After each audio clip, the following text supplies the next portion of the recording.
Bonjour à toutes et à tous. Moi, je suis très heureux de pouvoir être là aujourd'hui et de pouvoir vous parler un peu de développement cognitif et des effets et des apports du numérique pour le développement cognitif. Donc ce que je vais essayer de faire, c'est d'avoir une entrée ce qu'on sait aujourd'hui dans la science sur justement les effets et les apports du numérique. Donc vous verrez que je vais essentiellement faire naître un certain nombre de questions, plus que je dirais vous donner des prescriptions, parce que pour l'instant, en tout cas d'un point de vue purement de ce qu'on a dans la science, vous verrez que c'est assez, voilà, c'est assez hétérogène, en tout cas les résultats. Et vous verrez que contrairement à ce qu'on peut entendre, contrairement à ce qu'on peut penser, quand on pense et on se pose réellement la question des effets et des apports du numérique, vous verrez que ça va un peu dans un sens et un peu dans l'autre. D'accord ? Donc il faut prendre ces questions-là avec une certaine, je dirais, une certaine distance et vous poser, je dirais, les bonnes questions. Donc ce que je vais essayer de faire aujourd'hui, c'est plutôt d'essayer de vous amener à vous poser les bonnes questions sur cette question du numérique, plutôt que de vous asséner, je dirais, des résultats, parce que vous verrez que les résultats sont très hétérogènes.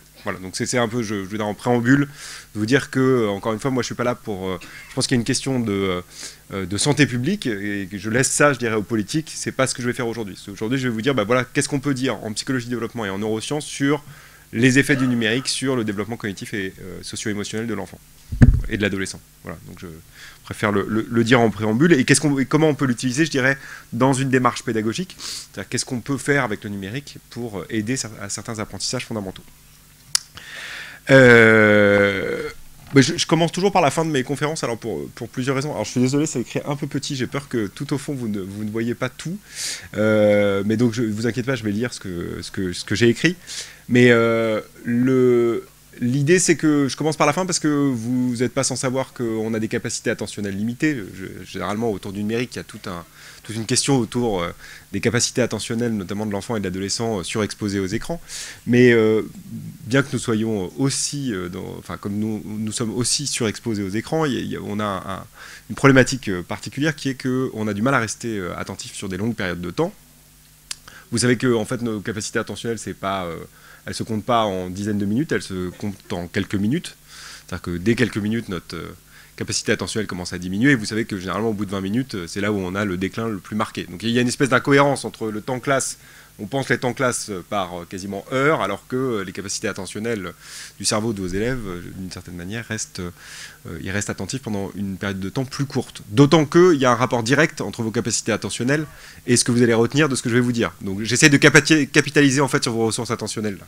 Donc je commence directement par vous donner la quintessence de ce que je veux vous raconter, comme ça j'espère que ça va engrammer dans votre cerveau ce que j'essaye de dire. Bon, je vais essayer d'être suffisamment intéressant aujourd'hui pour que vous restiez attentifs, mais bon, je sais bien que vous avez tous dans vos poches des portables ou des ordinateurs et que vous êtes connectés, donc par moment, vous allez peut-être avoir tendance à vouloir penser à autre chose.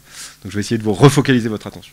Bon, la première chose, c'est que quand on se pose la question du numérique, il faut comprendre la question du numérique au regard d'un tissu biologique qui est en développement lui-même. C'est-à-dire que le cerveau, par définition, il mature et qu'il va continuer à maturer, il va continuer à se développer, non pas, je dirais, contrairement à ce qu'on peut penser sur l'âge biologique de 0 à 18 ans, mais de 0 à 25 ans.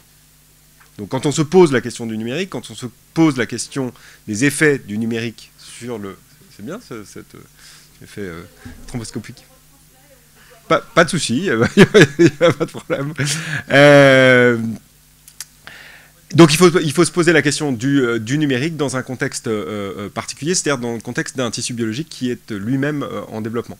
Donc effectivement, se poser la question, je dirais, de l'effet du numérique à un âge donné, c'est pas forcément la bonne question à se poser. La question qui se pose, c'est si j'ai été exposé fortement aux écrans entre 0 et 10 ans, qu'est-ce que ça va avoir comme effet non seulement entre 0 et 10 ans, mais aussi à 15 ans, à 20 ans et à 25 ans, puisque je suis sur un tissu biologique qui est lui-même en développement.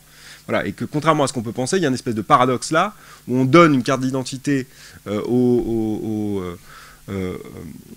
nos adolescents à 18 ans en leur disant vous êtes majeurs, alors que du point de vue de la maturation de leur cerveau, ils sont absolument pas majeurs, ils vont continuer à être adolescents jusqu'à 25 ans. Donc voilà, ça veut dire que pendant tout le moment où ils sont exposés fortement à l'interaction de tutelle et aux apprentissages, notamment aux apprentissages à l'université, ça reste un cerveau adolescent. Donc, voilà, je voulais vous dire ça. Dire que le cerveau continue à se développer jusqu'à 25 ans, ça ne veut pas dire qu'il n'y a pas ensuite des apprentissages qui peuvent s'opérer après 25 ans. Hein. C'est pas parce qu'on a dépassé 25 ans qu'il n'y a plus d'apprentissage possible. On peut continuer à apprendre tous les âges de la vie et on peut reconfigurer son cerveau suite à des apprentissages. Donc c'est la deuxième grande idée, c'est que à tous les âges, notre cerveau est plastique. Donc on peut capitaliser sur cette plasticité cérébrale pour pouvoir engendrer des apprentissages, et ce, à tous les âges de la vie. La troisième idée, c'est que le numérique a des effets sur le cerveau de l'enfant et de l'adolescent en développement. Donc tissu biologique en développement, mais aussi individu en développement, cognitif et socio-émotionnel. Donc encore une fois, la question du numérique, elle se pose non seulement à un âge donné, quand vous regardez... quel est l'effet de l'exposition aux écrans à 5 ans vis-à-vis des apprentissages scolaires à 5 ans, mais aussi qu'est-ce que ça va engendrer ensuite au cours du développement. Et vous verrez que quand on regarde d'un point de vue un peu plus longitudinal les effets du numérique, tout d'un coup, il y a des effets qui semblent apparaître ou des effets qui disparaissent. Donc c'est ça qui va essayer de guider ce que je vais vous raconter aujourd'hui.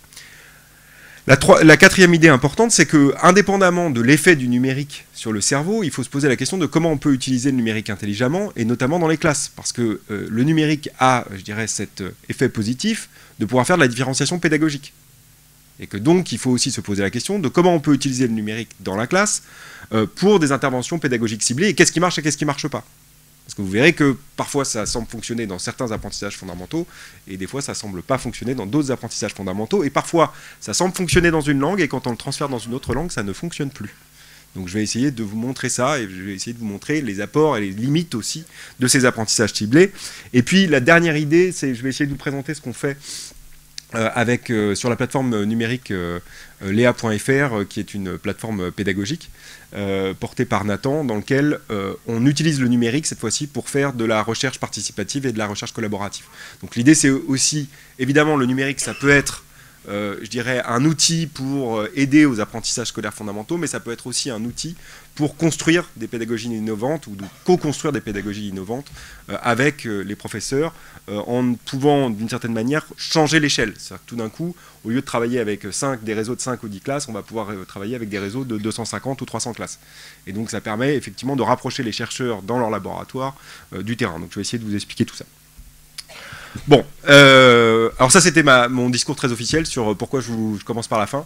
Le discours officieux, c'est qu'en fait j'arrive jamais au bout de mes conférences et que donc je me dis qu'au moins je vous aurais dit la quintessence de ce que je voulais vous dire aujourd'hui. Je vais essayer d'accélérer un peu mais pour tout vous dire, mais parfois j'ai du mal à aller au bout. Bon, j'aime bien aussi commencer par vous dire qui on est.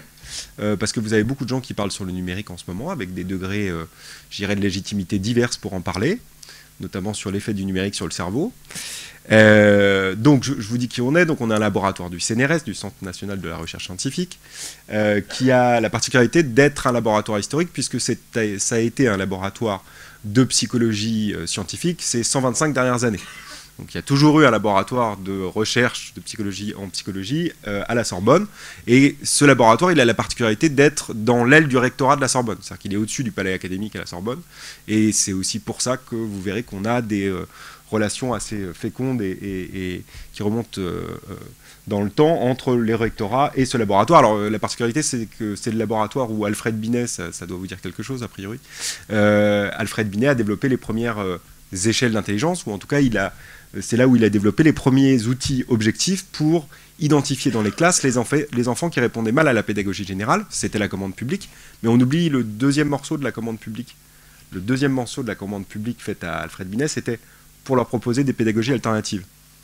Donc vous voyez qu'au début du XXe siècle, on en était déjà à la différenciation pédagogique. Donc la différenciation pédagogique, elle ne vient pas des sciences de l'éducation. Elle a été pensée largement avant. On savait déjà au moment où on a commencé l'instruction civique pour tout le monde, universelle, qu'on avait évidemment un problème, c'est que comme tous les individus sont différents, penser qu'une même méthode pédagogique fonctionnerait pour tout le monde, c'est un peu en contradiction. Donc la question, c'est effectivement comment on pense cette différenciation pédagogique et comment on peut utiliser le numérique pour penser cette différenciation pédagogique.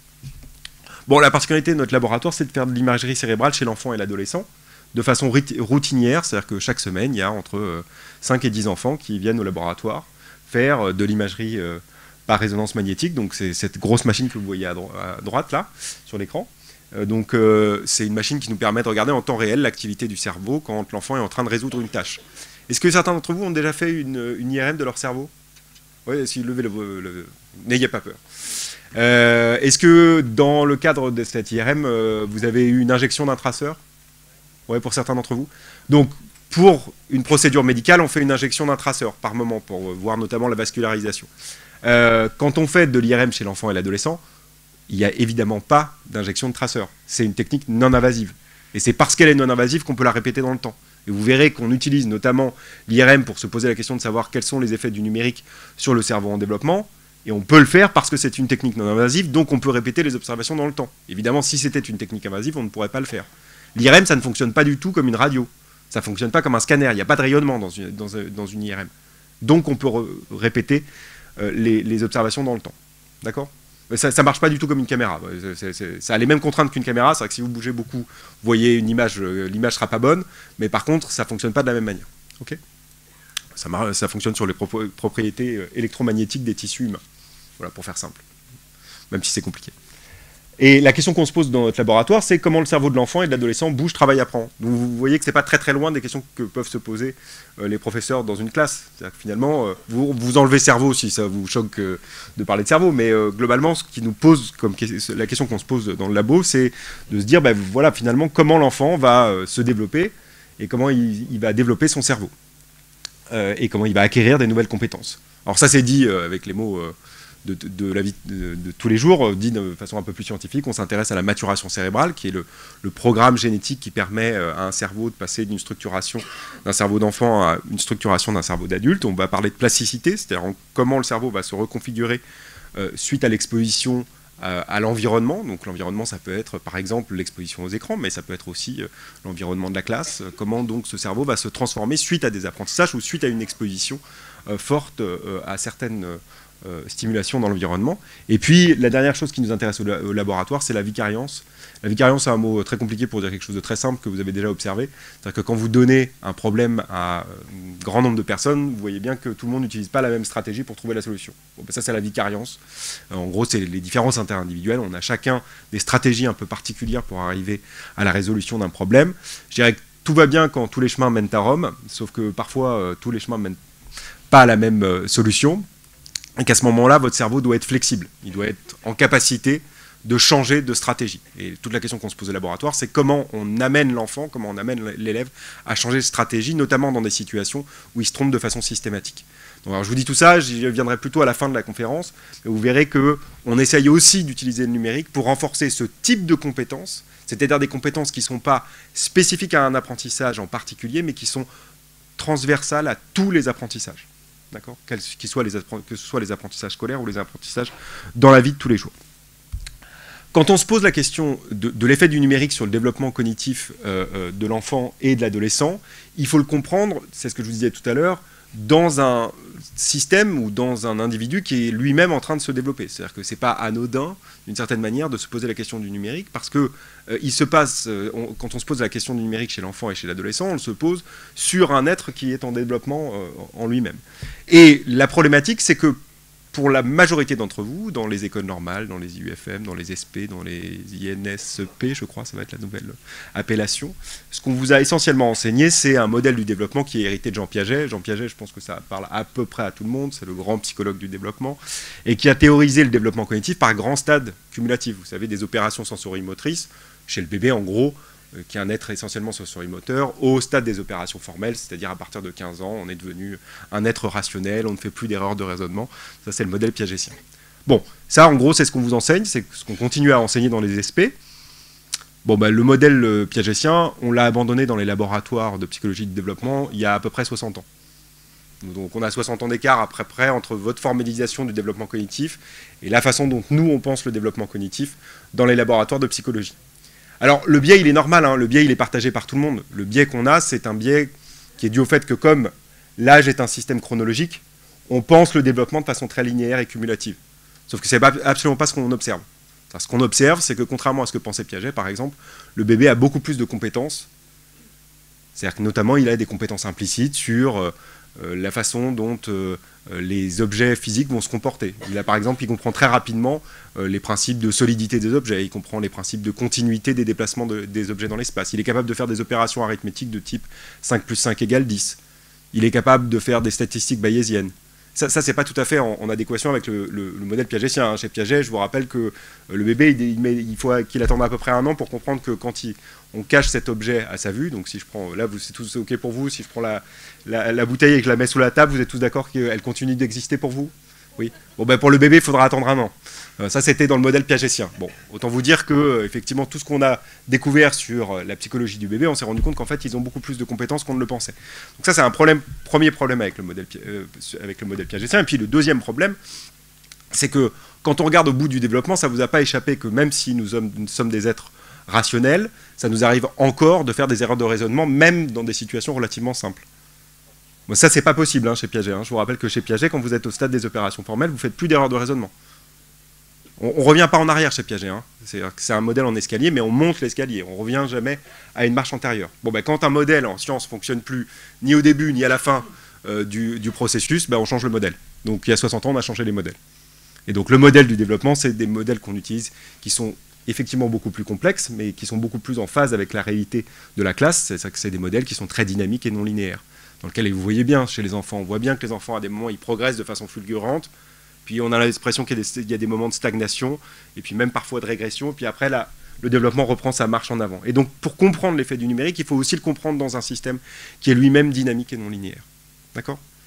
Et une des façons dont on peut modéliser ce système-là, et c'est le modèle qu'on développe au laboratoire, c'est d'essayer de comprendre le développement cognitif à travers 3 grands systèmes de pensée dans le cerveau humain. Le système des automatismes, qui est un système hyper adaptatif, qui est un système qui nous permet d'arriver très rapidement à une bonne réponse. D'accord ? Et des automatismes, on en a besoin, on en utilise tous les jours. Ça nous permet de taxer le moins possible nos ressources cognitives. Sauf que ces automatismes, ils ne marchent pas dans toutes les situations. Il y a un certain nombre de situations, ils vont nous amener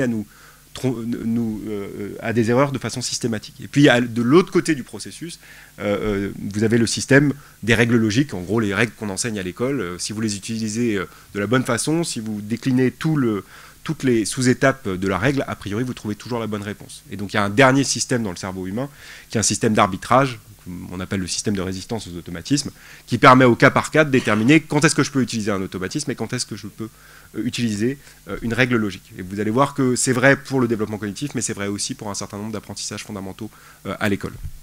Donc comprendre l'effet du numérique sur l'enfant et l'adolescent, c'est le comprendre dans un système qui est lui-même en développement et qui n'est pas un système dans lequel le développement est linéaire et cumulatif, mais dans lequel il est dynamique et non linéaire. Donc il pourrait y avoir des paradoxes, c'est-à-dire des moments de la vie où les effets du numérique sont les plus forts, mais pas forcément au tout début de la vie. Ça pourrait être à d'autres moments, par exemple l'adolescence, qui est aussi une période extrêmement critique, ou en tout cas une période de sensibilité extrêmement forte à l'environnement. C'est-à-dire qu'on pense souvent que c'est les premiers temps de la vie qui sont la période de sensibilité extrêmement forte à l'environnement, c'est vrai, mais ce n'est pas la seule période. C'est-à-dire qu'au moment de l'adolescence, vous avez une restructuration complète du cerveau.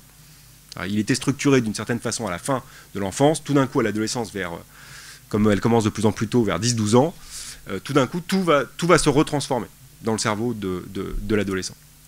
Ça ne vous a pas échappé que l'adolescence était une période un peu compliquée.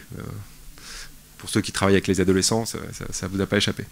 Et notamment, il y a une problématique autour, effectivement, de la régulation émotionnelle. Et cette problématique de la régulation émotionnelle, vous verrez qu'elle est très liée à la maturation cérébrale. Et notamment au fait que, du fait que le système cognitif se développe de façon dynamique et non linéaire, c'est aussi lié au fait que la maturation cérébrale, elle est aussi dynamique et non linéaire.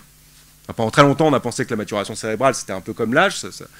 On passait d'un petit cerveau à un gros cerveau, un cerveau qui n'était pas hyper performant à un cerveau super performant, mais ce n'est pas du tout ce qu'on observe.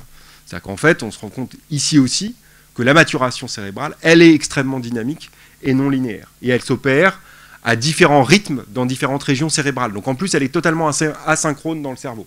Elle va commencer par la maturation des aires sensorimotrices, donc plutôt dans les aires postérieures du cerveau, puis la maturation va s'opérer dans les aires associatives, c'est en gros le milieu de votre cerveau. Et puis la dernière partie qui va maturer dans le cerveau humain, c'est le cortex frontal.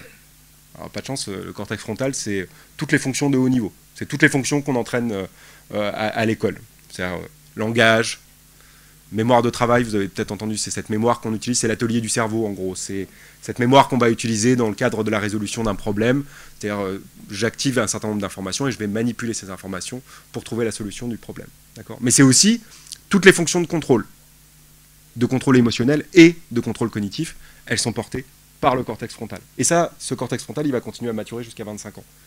Donc ça explique ce décalage de maturation, elles expliquent parfois des périodes un peu particulières dans le développement cognitif et socio-émotionnel de l'enfant et de l'adolescent, et notamment à l'adolescence, ce qui se passe, c'est que vous avez une maturation beaucoup plus rapide du système limbique, donc du système émotionnel, qui va maturer très rapidement, alors même que le système de contrôle émotionnel, le cortex frontal, n'est pas encore à maturation. Et ce décalage-là fait que vous avez notamment des pics de prise de risque à l'adolescence, notamment en contexte social, parce que vous avez une maturation très forte du système limbique et une maturation pas suffisante du système de contrôle des émotions. Et donc, quand on se pose la question du numérique, notamment à l'adolescence, notamment quand ils sont exposés aux réseaux sociaux, on va se la poser aussi dans le cadre d'une maturation cérébrale qui est asynchrone entre le système limbique, le système de la récompense et le système de contrôle du système limbique. D'accord ? Donc c'est comme ça qu'il faut penser les effets du numérique. Et c'est aussi pour ça que vous allez voir que quand on regarde réellement et en détail les effets du numérique sur le cerveau et sur le développement cognitif et socio-émotionnel, vous verrez que les résultats vont un peu dans tous les sens. D'accord ? Donc j'aurais pas forcément de... Je ne vais pas asséner de grandes vérités ici parce qu'en fait, on n'a pas suffisamment de distance. C'est ça aussi qu'il faut que vous compreniez. Pour réellement comprendre les effets du numérique sur un cerveau en développement, la seule façon de le faire, c'est de suivre dans le temps les mêmes enfants. Et donc ça veut dire qu'il faut prendre les enfants très tôt, les suivre sur des très longues périodes, pour pouvoir avoir des réponses claires sur l'effet du numérique, sur le développement cérébral et sur le développement socio-émotionnel et cognitif de l'enfant et de l'adolescent. Et pour l'instant, on n'a pas cette distance-là. On n'a pas ce temps-là pour avoir des réponses très claires là-dessus. Bon, alors je vais rentrer par une entrée comme une autre. J'ai pris une entrée par l'âge, donc j'ai regardé d'abord chez les petits-enfants. D'accord ? Il y a toute une question autour de l'exposition aux écrans et le développement cognitif. Alors, vous allez voir qu'il y a effectivement un certain nombre d'effets, mais qu'il faut toujours relativiser ces effets. Donc ici, c'est une cohorte de plusieurs milliers d'enfants qui sont suivis à 24, 36 et 60 mois. Et ce qu'on regarde, c'est on demande aux parents de remplir un questionnaire d'auto-évaluation du développement de l'enfant. D'accord ? Donc avec toujours, je dirais, une certaine réserve, parce que quand vous êtes dans l'auto-évaluation, il y a un certain nombre de biais qui vont se poser sur l'auto-évaluation du développement de son propre enfant. D'accord ? Mais même si on met ça de côté, l'idée c'est de regarder est-ce que le temps d'exposition aux écrans à un âge donné va avoir un effet sur le développement plus tard. D'accord ? Donc je vais regarder si par exemple le fait de regarder X heures la télévision à 24 mois va avoir un effet, donc c'est ce qu'on voit sur la ligne du bas, screens 24 months old, et on va regarder si ça a un effet sur ASQ3 qui est le petit questionnaire de développement à 36 mois. Et puis de la même manière, je vais regarder si le temps d'exposition à 36 mois a un effet sur non seulement le développement à 36 mois, mais aussi sur le développement à 60 mois. Okay ? Donc c'est ça l'idée. En gros, on a un modèle, on va suivre les mêmes enfants dans le temps, on va mesurer, en tout cas on va demander aux parents d'évaluer le développement cognitif ou le développement de façon générale de l'enfant à 24, 36 et 60 mois. On regarde le temps d'exposition de ces enfants aux écrans à 24, 36 et 60 mois. Et on regarde non seulement à un âge donné s'il y a une relation, mais on regarde aussi si l'exposition aux écrans à 24 mois va avoir un effet à 36 mois et va avoir un effet à 60 mois. Quand on regarde ça, il y a effectivement un lien. Il semble que les enfants qui passent le plus de temps devant les écrans, alors il n'y a pas non plus de différenciation des écrans, donc c'est aussi une limite de l'étude, c'est-à-dire que c'est pas la même chose d'être devant la télévision, d'être devant une tablette, d'être devant un smartphone, on ne fait pas forcément les mêmes choses, il n'y a pas non plus de différenciation du contenu.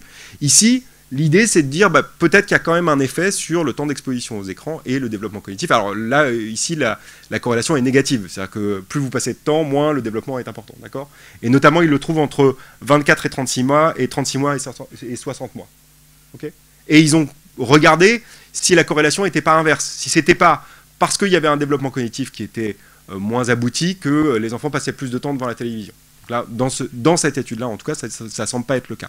Donc il semble qu'il puisse y avoir une relation, parfois, entre temps d'exposition aux écrans et développement non seulement à un âge donné, mais aussi développement plus tard. Puisque c'est ça aussi l'enjeu, c'est de savoir, est-ce que si les enfants sont exposés très fortement aux écrans à un âge donné, qu'est-ce que ça va avoir plus tard comme conséquence pour leur développement cognitif et socio-émotionnel. Bon, vous savez qu'on parle beaucoup du trouble de l'attention et de la télévision, avec cette idée que effectivement il pourrait y avoir des relations entre trouble de l'attention et la télévision. Donc ça, c'est une étude qui a été menée en 2010, qui essaye de regarder le lien effectivement entre temps d'exposition à la télévision entre 1 et 3 ans, et troubles de l'attention. Alors vous savez qu'on détecte les troubles de l'attention généralement pas entre 1 et 3 ans, on le détecte un peu plus tard. Donc on va regarder plus tard dans le développement si, par exemple à 6-7 ans, un certain nombre de ces enfants qui passaient énormément de temps devant la télévision entre 1 et 3 ans avaient des troubles développaient plus de troubles de l'attention que les enfants qui passaient moins de temps devant la télévision. Alors il y a une relation, mais la relation, elle commence à apparaître pour une exposition qui dépasse 7 heures par jour entre 1 et 3 ans. Donc c'est quand même une population particulière. C'est-à-dire que tous les enfants ne passent pas entre plus de 7 heures par jour devant la télévision. Donc il y a un lien, il est significatif, mais il est significatif à des doses d'exposition à la télévision qui sont massives. D'accord ? Donc encore une fois, il faut prendre tout ça avec une certaine, je dirais, distance, en se disant, ok, il pourrait y avoir un lien, mais encore une fois, il n'apparaît qu'à des doses d'exposition extrêmement fortes. Et deuxième chose, si vous réfléchissez à la problématique un peu plus profondément, l'autre problématique, c'est de savoir, est-ce que c'est pas les enfants qui avaient des troubles de l'attention qui ont passé plus de temps devant la télévision ? Parce que ça, on ne le sait pas, on ne peut pas le mesurer dans cette étude-là. Il est possible que ce qu'on voit apparaître en fait, c'est que les enfants qui ont des troubles de l'attention, ils sont plus mis devant la télévision ou ils passent plus de temps devant la télévision. Ça, on ne peut pas le dissocier dans cette étude-là. Donc encore une fois, qu'est-ce qui est le moteur de cette exposition? Est-ce que c'est vraiment l'exposition à la télévision qui produit les troubles de l'attention, ou est-ce que c'est parce que les enfants avaient un trouble de l'attention qu'ils ont passé plus de temps devant la télévision? J'ai pas la réponse, mais je veux juste que vous vous ameniez à vous poser la question comme ça. D'accord? Alors il y a aussi un certain nombre de questions sur la relation entre QI verbal et télévision. Souvent on dit développement langagier. Vous savez, il y a une étude qui vient de sortir, il y avait 2 ou 3 articles dans la presse là récemment qui montrent que le développement de langagier de l'enfant a diminué fortement ces dernières années, et un certain nombre de journalistes ont fait une relation assez rapide avec l'émergence des écrans. Mais il n'y a rien dans l'article, si vous regardez, il n'y a aucun chiffre qui semble suggérer ça. C'est-à-dire qu'on est typiquement dans un cas de corrélation qui fait causalité. C'est-à-dire qu'on voit qu'il y a plus d'écrans et que le développement langagier diminue, et les journalistes ont dit « Ah bon, ben, ça veut dire que c'est le développement des écrans qui ont créé la diminution des compétences langagières. » Vous ne pouvez pas faire ça, il faut savoir si la causalité, elle est directe ou pas directe. D'accord ? Donc, et pour l'instant, on ne sait pas. Ça ne veut pas dire que ce n'est pas le cas. Encore une fois, on n'a juste pas pour l'instant de données formelles là-dessus. Donc, c'est une question légitime qu'il faut se poser. Encore une fois, la question, elle ne peut émerger que si on suit les mêmes enfants au cours du développement. Donc, il y a une relation effectivement entre QI verbal et télévision. C'est-à-dire que plus l'exposition à la télévision est importante, plus on a un lien qui est un lien ténu entre développement du QI verbal et exposition à la télévision. Encore une fois, c'est toujours négatif. Là, c'est plus vous passez de temps devant la télévision, plus votre QI verbal est moins bon est votre QI verbal. C'est vrai quand on regarde à chaque âge, mais c'est vrai aussi quand on regarde en longitudinal, ce qui est plus intéressant. Est-ce que mon exposition à la télévision, par exemple, à 3 ans, va entraîner un effet sur mon QI verbal à 4 ans, à 5 ans, à 6 ans? Il semble qu'il y ait un lien. Alors le lien, il est faible, on n'explique pas énormément de variabilité, mais il y a quand même un lien. Sauf qu'en fait, si on se pose la question un peu différemment, parce que ici, je prends la télévision dans sa globalité, mais si on rentre en fait dans les contenus, parce que c'est ça la vraie question, c'est pas tant l'exposition à la télévision, c'est quel programme je regarde à la télévision. Et il y a notamment un résultat qui est intéressant. Si on regarde, vous voyez tout ce que c'est que les Teletubbies? Ouais. Vous savez, c'est le programme qui était fantastique parce que, soi-disant, la narration, elle était basée sur la capacité de traitement et la vitesse de traitement des bébés. C'est pour ça que c'était super les Teletubbies et qu'il fallait massivement mettre les bébés devant les Teletubbies. Si on regarde le lien entre exposition aux Teletubbies et développement du langage, le lien est négatif. C'est-à-dire que plus vous passez de temps à regarder les Teletubbies, moins vous développez le langage. Ah, c'est pas complètement surprenant, je ne sais pas si vous avez déjà vu les Teletubbies. Ils prononcent pas beaucoup de mots, c'est essentiellement des sons mis les uns à côté des autres. Alors c'est peut-être très bien pour, je dirais, la narration et la vitesse de la narration adaptée aux capacités de traitement du bébé, c'est pas génial pour le développement du langage. Par contre, Si vous regardez d'autres types de programmes, il y a un certain nombre d'études qui semblent suggérer que l'exposition à des programmes du type Dora l'exploratrice ou Rue Sésame, ça a des effets positifs sur le développement langagier. Donc encore une fois, c'est pas tant le type de média, c'est le type de contenu sur quel média. Et c'est toujours comme ça qu'il faut se poser les questions. C'est-à-dire, qu'est-ce qu'on propose sur le média? C'est-à-dire qu'en soi, le média, il n'est pas bon ou mauvais. Il est bon ou mauvais en fonction de ce que vous regardez dessus. D'accord? Donc encore une fois, il faut éviter l'espèce de surgénéralisation en disant la télé c'est pas bon, ou les tablettes c'est pas bon, ou le smartphone c'est pas bon. Ça dépend de ce qu'on fait dessus. D'accord? Et donc ça dépend, sur un même média, vous prenez deux programmes pour les enfants, Teletubbies versus Rue Sésame, et vous voyez soit des effets positifs sur le développement langagier, soit des effets négatifs sur le développement langagier. Donc encore une fois, il faut prendre ces questions-là avec la distance nécessaire.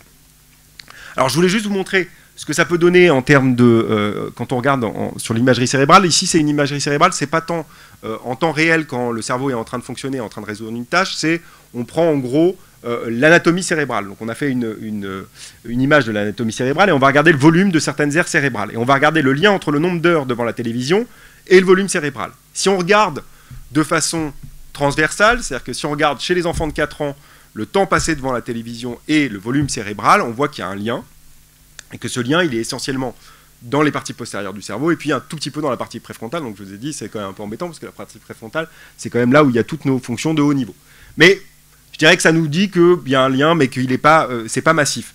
À partir du moment où on regarde en développement, vous allez voir que la cartographie change un peu. C'est-à-dire que, tout d'un coup, si on regarde le temps d'exposition à 4 ans, ce que ça a comme effet sur la maturation cérébrale plus tard au cours de la vie, on voit qu'à ce moment-là, on affecte un réseau qui est beaucoup plus large. Donc encore une fois, la question c'est est-ce que c'est bon ou est-ce que c'est mauvais? J'en sais rien. Mais ce qui est sûr, c'est que l'exposition aux médias, ça transforme quelque chose dans le cerveau. Et ça transforme quelque chose dans la maturation cérébrale. Pas simplement le volume du cerveau à un âge donné, mais la maturation des aires cérébrales au cours du développement. Est-ce que c'est bon, est-ce que c'est mauvais? Je ne peux pas vous donner la réponse. Mais ce qu'on sait, c'est qu'une exposition forte, comme n'importe quelle exposition à une expérience X ou Y, si vous passez beaucoup de temps à lire, si vous passez beaucoup de temps à faire un certain nombre d'activités, ça va transformer votre cerveau. Et ça va transformer votre cerveau dans le temps. C'est exactement la même chose avec la question des médias. D'accord? C'est pas différent de l'apprentissage de la lecture. Quand vous apprenez à lire, c'est une exposition massive à une expérience en particulier, ça transforme en profondeur votre cerveau. Alors, il y a aussi beaucoup de questions autour des écrans et du sommeil. On s'est beaucoup posé la question de se dire, mais finalement, est-ce que l'exposition aux écrans, ça n'a pas un effet délétère sur le sommeil? Alors, il y a deux études qui viennent de sortir qui sont intéressantes. Il y a une première étude qui montre qu'effectivement, il pourrait y avoir des effets de l'utilisation des écrans sur la qualité du sommeil, mais essentiellement quand les écrans sont utilisés juste avant de se coucher, donc dans l'heure qui précède le coucher, et quand ils sont utilisés dans une pièce sombre, mais pas dans une pièce éclairée. Donc encore une fois, oui, il pourrait y avoir des effets, mais ces effets, ils sont aussi très dépendants du contexte dans lequel on utilise les écrans. Donc une des préconisations, ça pourrait être pas d'écran dans l'heure qui précède le coucher. Mais ça ne veut pas dire pas d'écran. Vous voyez ce que je veux dire? Ça ne sera pas forcément la même décision de politique publique, parce que ça dépend effectivement ça semble très dépendant de l'utilisation d'écran et du contexte dans lequel on utilise les écrans. Il y a une deuxième étude qui est sortie en corollaire de celle-là, c'est juste pour vous montrer voilà, un peu l'étendue de ce qu'on a aujourd'hui dans la littérature, avec aussi toutes les difficultés de se forger une opinion, parce que quand on regarde ces différentes études, les résultats sont très différenciés. Il y a une autre étude qui vient me montrer que, effectivement, il y a bien un lien entre temps de sommeil et temps d'exposition aux écrans, notamment à l'adolescence. Il y a une différence significative entre les adolescents qui passent le plus de temps sur leur smartphone et la qualité de leur sommeil, et notamment sur leur temps de sommeil. La différence est significative statistiquement, mais quand on regarde en termes de valeur absolue de temps de sommeil, la différence elle est de 8 minutes. Entre les adolescents qui passent plus de 7 heures par jour sur leur smartphone et ceux qui passent moins de 2 heures par jour sur leur smartphone. 8 minutes sur 8h30. Hein. Donc c'est l'épaisseur du trait, c'est juste ce que je veux vous dire. Donc encore une fois, ça dépend de l'âge auquel on regarde cette problématique-là, et on peut avoir des effets significatifs qui ne révèlent pas nécessairement des temps de sommeil, de différence de sommeil absolue. Donc encore une fois, à prendre avec, je dirais, tout le recul nécessaire. Bon, la dernière chose, c'est l'utilisation du numérique et bien-être à l'adolescence, puis après je vais vraiment rentrer plutôt sur les apprentissages scolaires et l'effet du numérique sur les apprentissages scolaires et l'intérêt d'utiliser le numérique pour les apprentissages scolaires. Mais la dernière idée, c'est l'utilisation du numérique et le bien-être à l'adolescence. Donc il y a eu pas mal d'articles qui sont sortis là-dessus, notamment dans la presse grand public, avec cette idée que si les adolescents passent beaucoup de temps sur les réseaux sociaux, ils vont avoir des problématiques socio-émotionnelles et que ça aura des effets sur leur bien-être. Bah, sauf que quand on regarde vraiment les chiffres, c'est-à-dire que si vous prenez une énorme cohorte, on a colligé les données de plusieurs cohortes ensemble, on a regardé les données sur plus de 350 000 adolescents. Quand vous regardez sur plus de 350 000 adolescents le temps qu'ils passent sur tous les supports confondus, et en partie sur les réseaux sociaux, parce qu'on sait que les adolescents passent le plus de temps en fait d'utilisation du numérique, essentiellement en interaction sur les réseaux sociaux, on voit que l'utilisation du numérique, il explique 0,4% des variations interindividuelles du bien-être des adolescents. Donc, rien. Il n'y a pas de relation entre le temps que passent les adolescents sur leur smartphone et leur bien-être. Il n'y en a pas. Donc encore une fois, c'est pas parce que vous avez dans votre observation et dans votre entourage, dans une observation qui est non systématique, on semble observer qu'il y aurait un effet du bien-être des adolescents en fonction du temps qu'ils passent sur les réseaux sociaux. En tout cas, quand on collige les données sur des grandes bases de données, ça disparaît. Ça ne veut pas dire que ça n'existe pas. Hein. Encore une fois, moi, je vous dis juste ce qu'on peut dire basé sur la littérature scientifique. C'est pas mon point de vue. D'accord ? Ok. Bon, je fais une dernière aparté parce que j'aime bien le dire à un moment, parce que comme ça m'énerve particulièrement, comme ça sera sorti de ma tête. Vous n'êtes pas sans savoir qu'il y a un collectif contre l'usage excessif des écrans, qui a eu des pleines pages dans le monde à plusieurs reprises, et qui argumente que l'exposition aux écrans crée de l'autisme numérique. Alors, l'autisme, c'est un trouble neurodéveloppemental sérieux. On l'a très mal pris en charge en France, on est très en retard. Et l'exposition aux écrans ne crée pas d'autisme. C'est impossible, d'accord ? Il n'y a pas de... C'est un peu comme les vaccins qui créeraient des troubles neurodéveloppementaux. Tout ça, c'est de l'ordre du mythe. Hein ? Donc il faut être assez sérieux. Les problématiques du numérique et de l'exposition aux écrans, c'est une question sérieuse, sur lequel il faut qu'on se penche. De façon générale, nous, communauté scientifique, on a besoin de temps pour pouvoir donner des réponses à la société. Mais par contre, ce qui est absolument clair, c'est que l'exposition au numérique ne crée pas de troubles du spectre autistique. Il n'y a aucune donnée dans la littérature qui puisse suggérer ça. Et encore une fois, l'autisme et les troubles du spectre autistique, ça a une étiologie biologique, pas psychologique. D'accord ? Pour avoir de l'autisme, c'est un trouble neurodéveloppemental. Ça veut dire que le cerveau fonctionne un peu différemment. Ok ? Voilà, une fois que j'ai dit ça, c'est sorti de mon esprit et tout va mieux. Et ça nous permet d'avoir une discussion sérieuse autour de ces questions-là, qui est une vraie discussion. Hein, je veux dire, je pense qu'il faut se poser la question. Et je pense que les pouvoirs publics doivent se saisir de cette problématique-là. Mais ils doivent pouvoir se la saisir de façon raisonnée, et pas simplement sur, je dirais, l'observation de quelques patients dans un cabinet médical. Parce que, par définition, les patients que vous voyez dans un cabinet médical, qu'un pédopsychiatre va voir, il voit un échantillon biaisé de la population générale. Parce que les gens qui viennent le voir, c'est précisément les gens ou les enfants qui ont des problèmes vis-à-vis des écrans. Ça ne représente pas la population générale. Typiquement ce que je vous montre ici. C'est qu'à partir du moment où vous regardez sur la population générale, ben, les effets semblent disparaître. Ça ne veut pas dire qu'il n'y a pas certains adolescents qui ont des problématiques de bien-être liées à leur exposition aux réseaux sociaux. Mais ça ne veut pas dire que c'est une problématique de santé publique. Voilà, il faut juste arriver à dissocier les deux. Ok. Bon, je vais rentrer progressivement, cette fois-ci plus sur les apprentissages. Alors, une des questions, c'est que vous savez qu'on utilise de plus en plus les MOOC. Et la question des MOOC, évidemment, ça pose la question de savoir est-ce qu'on apprend de la même manière quand je vous expose à du contenu numérique ou quand je vous expose, d'une certaine manière, à une interaction de tutelle directe. Et il y a une étude qui est intéressante de ce point de vue-là, qui a été menée chez des enfants de 6 ans. Alors le principe de l'étude, elle est relativement simple, c'est une tâche extrêmement classique en psychologie, qui est un apprentissage implicite de règles de classification. D'accord ?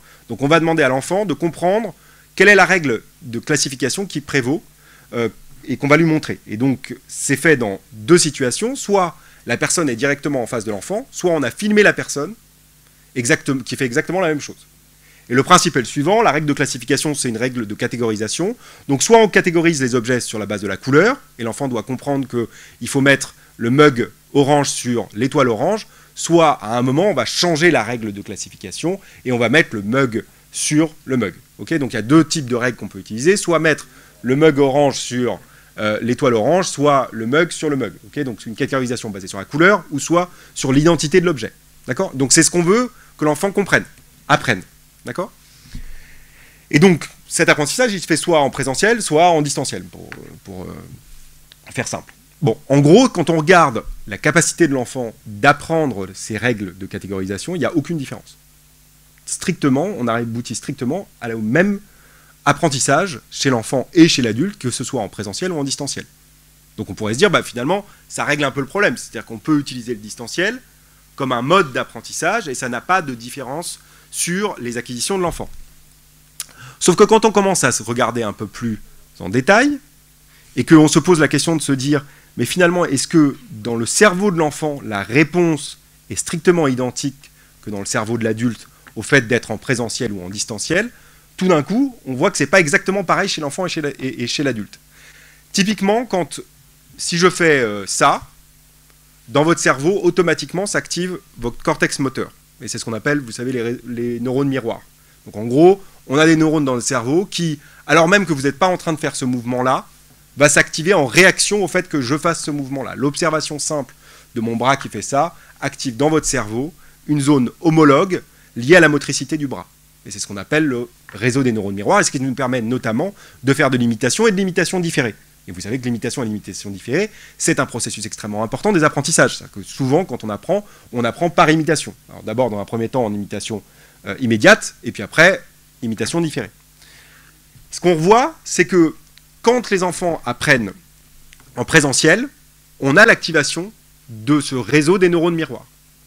Alors que quand ils sont en distanciel, ce réseau des neurones miroirs ne s'active pas chez l'enfant, alors qu'il continue à s'activer chez l'adulte.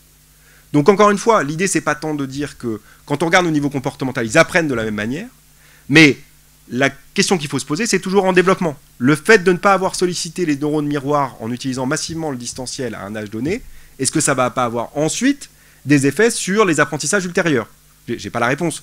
Je vous dis simplement que voilà un autre type de question qu'on peut se poser. Quand on regarde le cerveau, on se rend compte que même si d'un point de vue comportemental, ils aboutissent à la même performance que les adultes, ils apprennent de la même manière en distanciel et en présentiel, alors pas exactement la même performance, mais en tout cas, il n'y a pas de différence entre l'apprentissage en distanciel et l'apprentissage en présentiel. Néanmoins, le cerveau ne répond pas exactement de la même manière à avoir quelqu'un en face de nous qui nous fait apprendre une règle, et le fait qu'on soit en distanciel, ça c'est le cas chez l'enfant. Chez l'adulte, il n'y a aucune différence.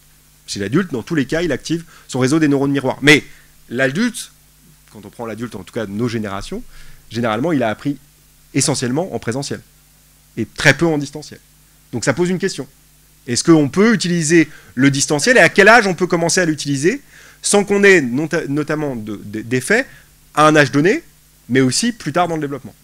D'accord ? Donc c'est aussi cette question-là qu'il faut se poser. Toujours en relation avec l'apprentissage de la reconnaissance des lettres, soit avec un apprentissage par observation, soit avec un apprentissage actif.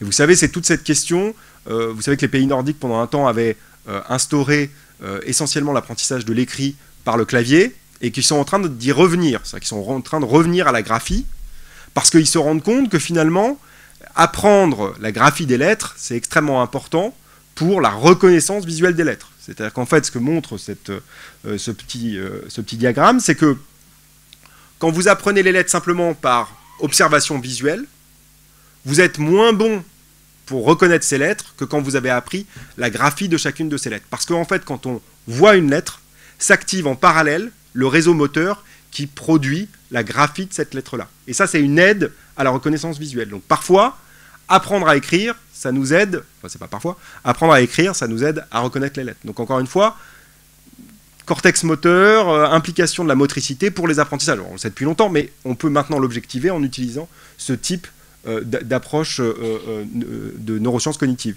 C'est-à-dire qu'on sait qu'effectivement, apprendre la graphie d'une lettre, c'est-à-dire ne pas utiliser un clavier directement, ça a un effet critique pour la reconnaissance des lettres. Donc ça veut dire que oui, il faut continuer à utiliser en tout cas l'apprentissage de l'écrit chez l'enfant, parce que ça participe aussi au développement de ses capacités de lecture.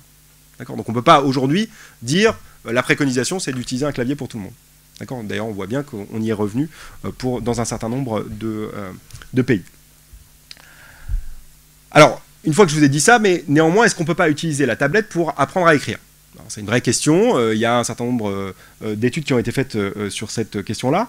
Et l'idée, c'est apprendre à écrire des lettres majuscules via une tablette avec soit un stylet, soit une tablette au doigt, soit papier-crayon. Donc, ce qu'on va comparer, en gros, l'apprentissage classique, faire des lignes d'écriture, soit apprendre la graphie des lettres sur une tablette, soit apprendre la graphie des lettres sur une tablette avec un stylo, d'accord, pour un petit stylet, d'accord. Et on va comparer, avant et après apprentissage, la capacité de l'enfant à former les lettres sur une feuille, papier-crayon. Donc le test, il est bien sur former les lettres sur une feuille papier-crayon, d'accord. Mais donc il y a un tiers des enfants qui apprennent en faisant des lignes d'écriture comme on peut le faire, ou comme on le faisait avant en tout cas. Et puis il y en a 2 tiers qui apprennent sur tablette, un tiers avec leurs doigts et puis un tiers avec le stylet. Okay, et on va regarder laquelle des approches marche le mieux. Et bien l'approche qui marche le mieux, c'est l'apprentissage sur tablette. C'est pas l'apprentissage à faire des lignes d'écriture. Donc là, on voit un apport de numérique. Et il est clair, hein, je veux dire, il est massif. Hein, la taille des effets, elle est extrêmement importante dans ce type d'études. C'est-à-dire qu'encore une fois, ils ne sont pas testés sur tablette. On est tous d'accord, ils sont testés sur une ligne d'écriture papier-crayon. Donc il y a un transfert du média numérique sur le média papier-crayon. D'accord ? Donc là, encore une fois, ça permet aussi de faire bouger un peu notre conception des apprentissages fondamentaux. C'est-à-dire que l'écriture, peut-être que la ligne qu'on fait faire aux enfants papier-crayon, c'est pas la meilleure façon de lui apprendre la graphie. Alors pourquoi ? La question, l'idée, elle, à mon avis, elle ne tient pas tant aux médias qu'on utilise, elle tient au fait que quand vous êtes sur une tablette, vous pouvez faire une correction en temps réel du mouvement. Ce que vous ne pouvez pas faire quand vous avez 25 enfants dans une classe sur la graphie de ces lettres. Vous pouvez le faire a posteriori, mais vous savez que l'apprentissage, il se fait sur la base des erreurs. C'est-à-dire que pour apprendre, il faut faire des erreurs, c'est comme ça. Je pense que si on arrivait à faire passer cette information importante aux enfants que c'est pas grave de faire des erreurs parce que son cerveau apprend en faisant des erreurs, je pense que ce serait une bonne chose. Mais ça marche que si la correction de l'erreur se fait extrêmement rapidement après la production. C'est-à-dire que si vous attendez un temps très long entre le moment où l'enfant a produit quelque chose et le moment où vous faites une correction sur sa production, ben l'apprentissage est moins bon. Et ce que vous permet le numérique et ce que permet la tablette, précisément, c'est de réduire ce temps entre production et correction de la production. Et donc c'est probablement pour ça qu'on a un effet bénéfique de l'utilisation de la tablette sur la graphie des lettres.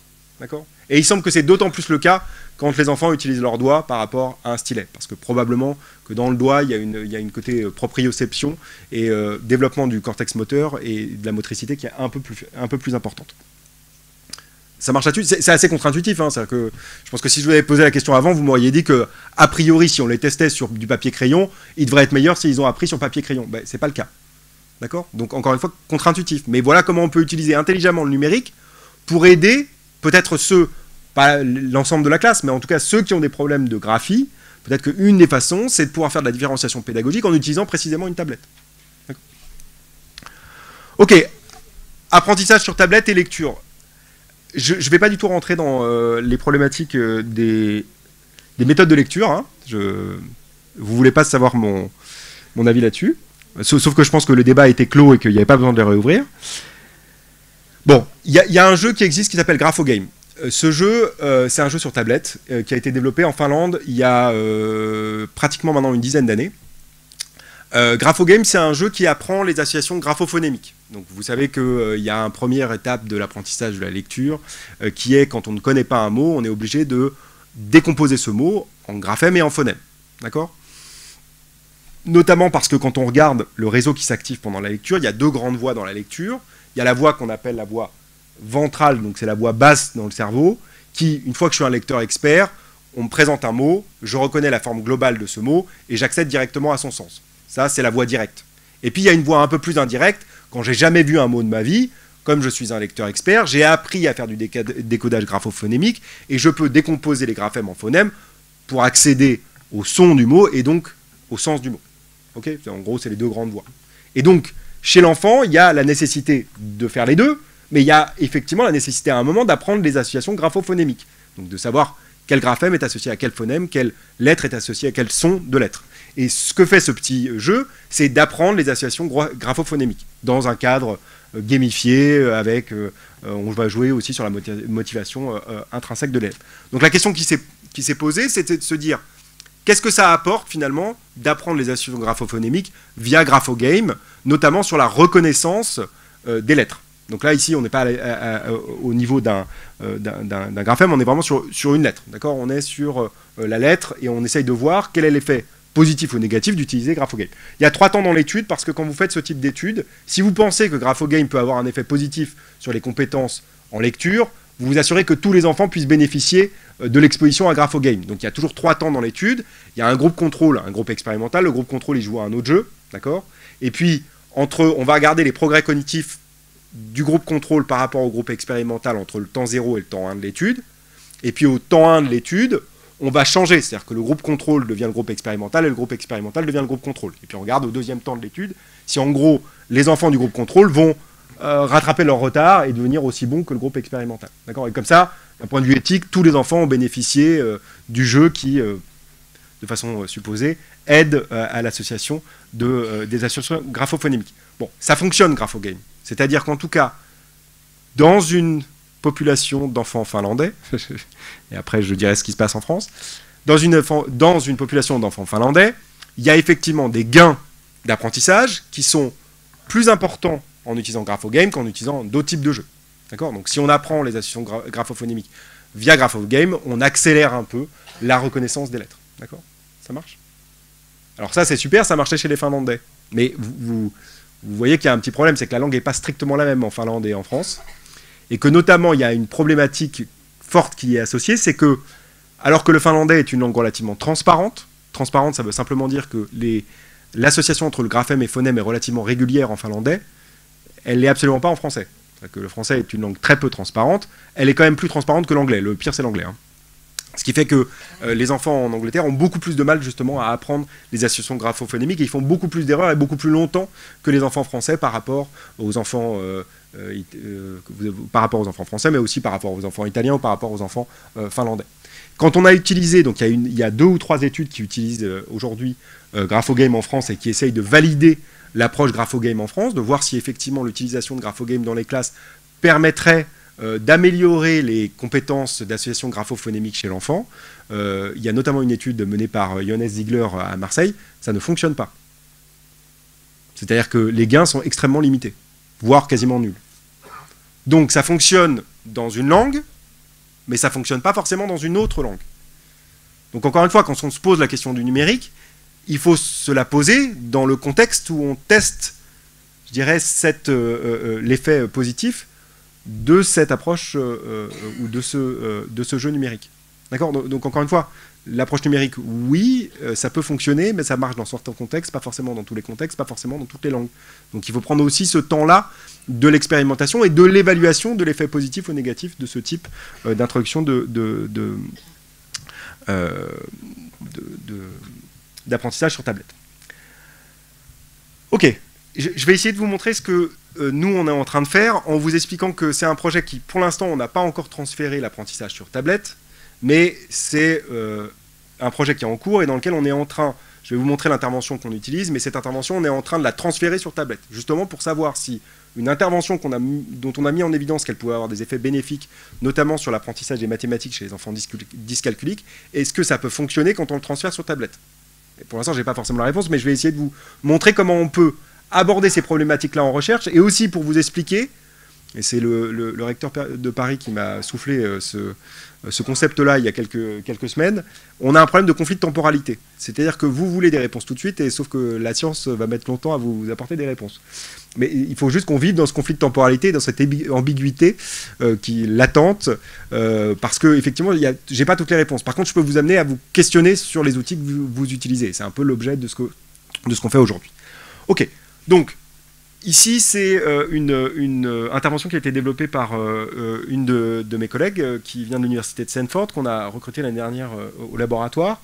Et elle s'est posé la question de se dire, mais qu'est-ce que je pourrais imaginer comme intervention pédagogique qui permettrait de compenser les déficits observés chez les enfants dyscalculiques en mathématiques. Donc elle a deux populations, elle a des enfants dyscalculiques, des enfants typiques. Et ce qu'on voit quand on regarde le réseau qui s'active chez les enfants dyscalculiques quand ils sont dans une situation de résolution de petites opérations arithmétiques, en gros, ce qu'on observe, c'est qu'ils n'utilisent pas un réseau différent des enfants typiques. Ils utilisent exactement le même réseau. La seule différence, c'est qu'ils suractivent ce réseau pour arriver aux mêmes performances. Et même parfois pour arriver à des performances moins bonnes. Donc en gros, c'est aussi pour ça que c'est si difficile pour les enfants qui ont des troubles des apprentissages, c'est que non seulement ils ont, par définition, ils ont des difficultés, mais comme ils ont des difficultés, arriver à des niveaux de performance même inférieurs aux enfants typiques, ça leur demande de recruter beaucoup plus leur cerveau. D'accord ? Donc c'est aussi pour ça qu'il y a de la fatigue qui s'opère beaucoup plus rapidement chez ces enfants-là. Et donc ce qu'elle s'est posé comme question, c'était de se dire, mais finalement, est-ce que je ne peux pas imaginer une intervention qui est basée sur renforcer chacun des processus neurocognitifs qui est important dans la cognition numérique.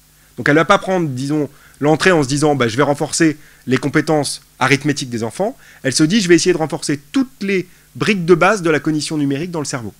Et donc elle a une activité, alors ici c'était un tutorat individualisé qui dure 3 heures par semaine pendant 8 semaines. Enfin, vous voyez un peu le type d'intervention qui n'est pas forcément directement transférable dans une classe. D'où l'idée de se dire est-ce qu'on ne peut pas essayer de le transférer sur une tablette pour que ce soit utilisable de façon plus généralisée dans les classes. Et donc l'idée c'est qu'on va jouer par exemple sur apprendre au cerveau de l'enfant à faire de l'estimation approximative du nombre. Ici c'est ce que vous voyez les petits nuages de points. Là évidemment c'est trivial, hein. Vous voyez qu'il y a 3 points versus 4 points. D'accord, c'est bon pour tout le monde.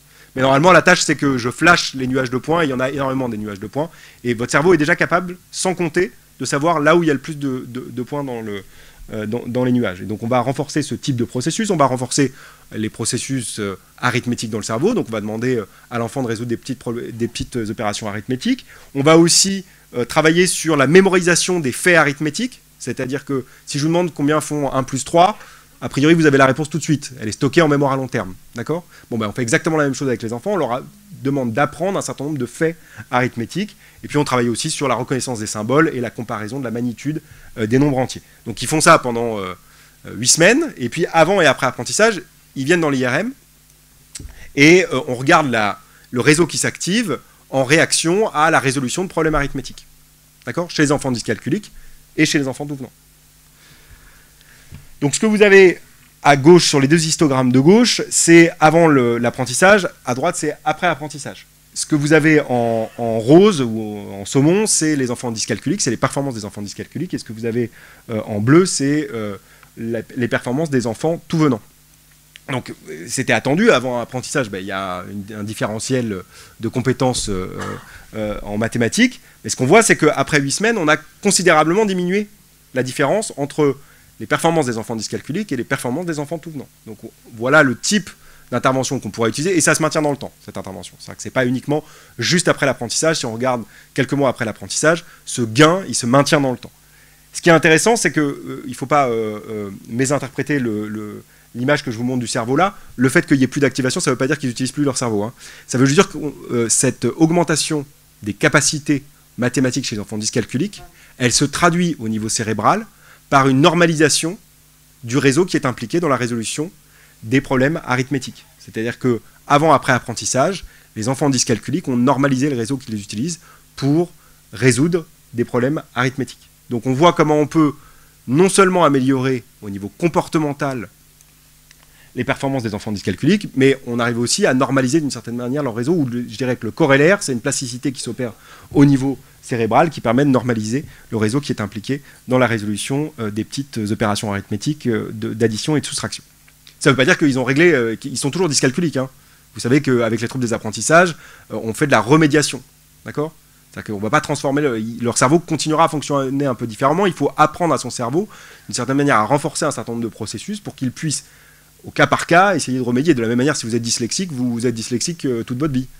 Mais vous avez appris des stratégies de compensation. Et donc c'est exactement la même chose. Ici, c'est une stratégie de compensation.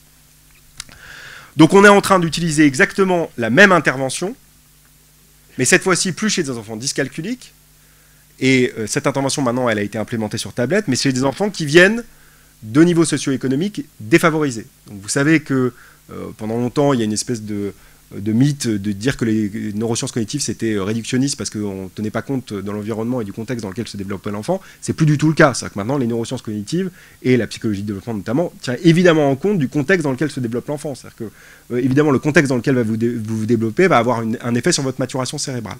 Et notamment, on sait que les enfants qui se développent dans la pauvreté, dans la grande pauvreté, ils sont notamment beaucoup plus soumis à du stress chronique. Pas du stress ponctuel, mais du stress tout au long de leur développement. Et que vous savez que le stress, ça augmente le taux de cortisol dans le corps humain, et que, pas de chance, vous avez des récepteurs au cortisol dans votre cerveau. Et que, notamment, l'endroit où il y a le plus de récepteurs au cortisol, c'est toutes les zones, ou tous les réseaux, qui sont impliqués dans les apprentissages scolaires fondamentaux. C'est-à-dire le réseau du langage, le réseau de la mémoire à long terme, et le cortex préfrontal, et le réseau émotionnel. Donc en gros, vous multipliez les problématiques qui se posent. Ce qui vous pose aussi une question sur une des problématiques de notre système, qui est que ces enfants, ils n'ont pas des troubles des apprentissages.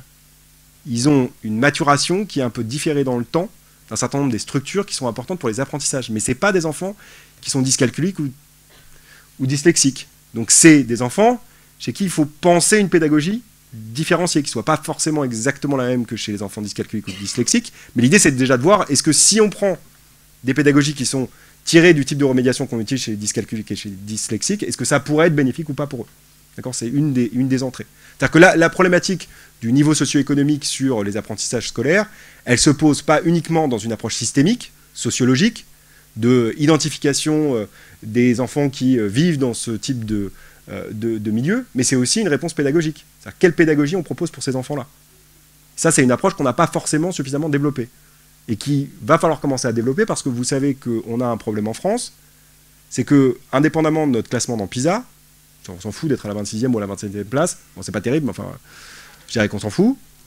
Ce qui est plus problématique, c'est que vous savez qu'on est le pays industrialisé dans lequel la corrélation est la plus forte entre le niveau socio-économique des élèves et leur réussite à PISA. Et ça, c'est plus problématique. Ça veut dire que notre système éducatif, il ne marche pas. Hein. Soyons très clairs. C'est-à-dire qu'il ne réduit pas les inégalités. Donc la question, c'est qu'est-ce qu'on a comme réponse de l'école à cette problématique-là. C'est-à-dire qu'est-ce qu'on propose comme pédagogie pour ces enfants, d'autant qu'ils sont massivement orientés, pour certains d'entre eux, alors qu'ils n'en ont pas forcément besoin, vers des classes spécialisées, notamment les enfants qui sont issus de la grande pauvreté. Parce que comme on les teste sur un QI verbal, et que, par définition, ils ont une maturation cérébrale qui fait que leurs compétences langagières se développent un peu plus lentement que les enfants qui vivent dans des environnements plus favorisés, on est là dans une espèce de paradoxe. Parce que quand ils arrivent au bout de la scolarité, ces enfants issus de la grande pauvreté, ils viennent quand même dire « mais pourquoi moi j'ai fait toute ma scolarité dans les classes spécialisées ?» Je veux dire, en soi, j'avais pas forcément besoin de ça. Ce que j'aurais eu besoin, c'est peut-être une pédagogie un peu adaptée à un moment de ma scolarité. Mais j'aurais peut-être dû et pu en sortir. Donc il se pose une vraie question. Donc la réponse ce qu'on essaie de faire en ce moment, c'est effectivement de voir dans quelle mesure, en utilisant, en adaptant l'intervention pédagogique qu'on a créée chez des enfants dyscalculiques, en la mettant sur tablette, est-ce que ça peut être une réponse à améliorer les capacités, notamment en maths, de ces enfants. Bon, il va falloir que j'avance un peu, parce que sinon je vais être très très en retard. Bon, ça c'est sur les apprentissages spécifiques. Il y a aussi un certain nombre de processus qui sont impliqués dans les apprentissages qui sont très transversaux, qui ne sont pas spécifiques à un apprentissage, pas spécifiques à la lecture ou aux maths, mais qui sont impliqués dans tous les apprentissages. Et notamment, les processus qui sont impliqués dans tous les apprentissages, c'est les processus qu'on appelle exécutifs. Donc c'est les fonctions de haut niveau, portées par le cortex frontal, qui permettent de réguler les processus, tous les processus qui sont impliqués dans les apprentissages. Et notamment, il y a un certain nombre de travaux qui ont été menés sur est-ce qu'on peut améliorer la mémoire de travail. Donc je vous ai dit, cette mémoire qui est un peu l'atelier du cerveau, qui est utilisée quand on est dans le cadre d'une résolution de problème pour manipuler les informations et retenir ces informations en vue de résoudre un problème. Et donc la question que se sont posées ces chercheurs chez des enfants de 9 à 10 ans, c'est de se dire est-ce qu'on peut créer une activité qui permet d'améliorer ces capacités de mémoire de travail. Alors c'est bien d'améliorer les capacités de mémoire de travail, mais c'est aussi bien de savoir est-ce que ça se transfère. Parce que c'est super d'avoir un empan de mémoire de travail ou une capacité de mémoire de travail qui augmente, mais enfin si ça se transfère à aucun apprentissage scolaire, ça n'a aucun intérêt. Donc la question elle est double, c'est non seulement est-ce que je peux améliorer ces capacités de fonction exécutive, et d'autre part, est-ce que ça se transfère à un certain nombre d'apprentissages. Donc c'est ce qu'ils ont essayé de faire, ils les entraînent pendant 5 semaines, 15 minutes par jour, 5 jours par semaine, et ce qu'on observe c'est que déjà tout le monde ne répond pas de la même manière. Donc c'est un peu ce qu'on voit dans une classe. C'est-à-dire que vous faites un apprentissage et tous les élèves ne répondent pas de la même manière. Donc il y a certains élèves qui répondent plus ou moins bien à ce type d'apprentissage. Et ce qu'ils observent, c'est quand même qu'il y a un transfert. Et il y a notamment un transfert sur les processus de raisonnement abstrait. Donc c'est quand on entraîne la mémoire de travail, il semble qu'il puisse y avoir des transferts sur certains processus qui n'ont pas été entraînés spécifiquement dans la tâche, et notamment sur les processus de raisonnement abstrait. Le problème, c'est que si vous prenez 10 études, il y en a 5 qui disent ça, il y en a 5 qui disent l'inverse. Donc voilà où on en est. Ça ne veut pas dire que ce n'est pas des processus importants, ce n'est pas des processus sur lesquels il faille travailler, mais ça veut dire que peut-être qu'il faut les travailler de façon plus spécifique sur le problème ou sur la tâche d'intérêt. D'accord ? Donc encore une fois, il y a des processus très généraux aux apprentissages. Il faut en tenir compte quand on se pose la question de comment améliorer les apprentissages chez l'enfant, mais une entrée en se disant on va renforcer de façon très externalisée, hors contexte, ces capacités de mémoire de travail, ça ne semble pas forcément se transférer. Ça transfère dans certains cas et pas dans d'autres. Et pour l'instant, on ne sait pas vraiment pourquoi. D'accord ? Bon, jeux vidéo et capacités cognitives, je voulais juste faire une petite parenthèse là-dessus, parce qu'on entend beaucoup parler des jeux vidéo, et plutôt, je dirais, sur un versant négatif, les jeux vidéo rendraient les enfants violents, agressifs, et ainsi de suite. Oui, peut-être. J'ai pas forcément la réponse là-dessus. Il y a plein de résultats qui vont dans un sens ou dans un autre. Par contre, ce qu'on sait, c'est que chez l'adulte, quand on fait ce qui est un peu le standard, c'est-à-dire on fait un pré-test sur un certain nombre de capacités cognitives, on prend 2 groupes de joueurs, un groupe qu'on assigne à un type de jeu, un groupe qu'on assigne à un autre type de jeu, et on regarde ensuite, après avoir joué pendant X temps sur ces jeux, lequel des 2 groupes progresse le plus sur ses capacités cognitives. Il y a des effets, notamment sur l'attention sélective, mais quand on joue à des jeux assez particuliers. C'est-à-dire que, en gros, les pires jeux auxquels vous pouvez penser. Genre Fortnite, c'est super pour développer les capacités d'attention sélective des adultes. Alors que Sims, vous voyez Sims, ce que c'est, ouais, ça aucun effet. Ça a rien. Donc, encore une fois, paradoxe. C'est-à-dire que c'est pas forcément les jeux, spontanément, auxquels on se dirait ça va avoir un effet positif sur nos capacités cognitives. Mais effectivement, les jeux type Fortnite, les jeux type Doom, les jeux où on doit tirer sur les monstres, d'une certaine manière, si, ça entraîne notre attention sélective, parce que vous avez énormément d'informations qui sont présentes à l'écran et vous devez vous focaliser sur certaines informations pertinentes. Et donc, vous entraînez de façon incidente ce type de capacité. Alors, je ne suis pas en train de militer pour mettre les enfants devant ce type de jeu, hein, c'est pas du tout ce que je suis en train de dire. Je dis juste que parfois, c'est un peu contre-intuitif. Et notamment, il y a des jeux qui ont été développés, qui sont beaucoup plus utilisables chez l'enfant. Vous savez, il y avait un vieux jeu pour l'ancienne génération, je ne sais plus sur quelle console, mais dans lequel il fallait tirer sur des canards. Bon, enfin, bon, peu importe. Bon, ils ont créé un espèce de jeu comme ça, sur lequel il faut tirer sur des canards pour les enfants. Donc, il n'y a pas de sang, il n'y a rien. Et puis, je ne sais plus s'il faut vraiment tirer. Il faut tirer avec des flèches en caoutchouc. Donc, on ne tue pas les canards. Quand on fait ça et qu'on entraîne l'enfant là-dessus, notamment les enfants dyscalculiques, ça a des effets positifs sur leur capacité de lecture. D'accord ? Parce qu'il y a des troubles d'attention sélective chez les enfants dyscalculiques, et notamment qui ont des effets sur leur capacité de lecture. Et donc, renforcer ce type de processus en utilisant des petits jeux comme ça peut avoir des effets positifs sur les capacités de lecture des enfants dyscalculiques. D'accord ? Donc encore une fois, choisir le bon contenu, encore une fois, c'est un peu ça le message, c'est-à-dire que il n'y a pas de solution miracle, il n'y a pas forcément d'entrée en disant c'est bon, c'est mauvais les écrans. Par contre, il y a des contenus qui peuvent être pertinents et surtout qui doivent être très différenciés et spécialisés pour ce que vous voulez déclencher ou pour ce que vous voulez renforcer chez les enfants. Bon, je vais juste vous montrer ce que nous, on a essayé de faire sur tablette pour renforcer ce processus dont je vous ai parlé tout à l'heure, qui est le processus d'arbitrage dans le cerveau humain. Donc en gros, c'est capacité de résistance aux automatismes.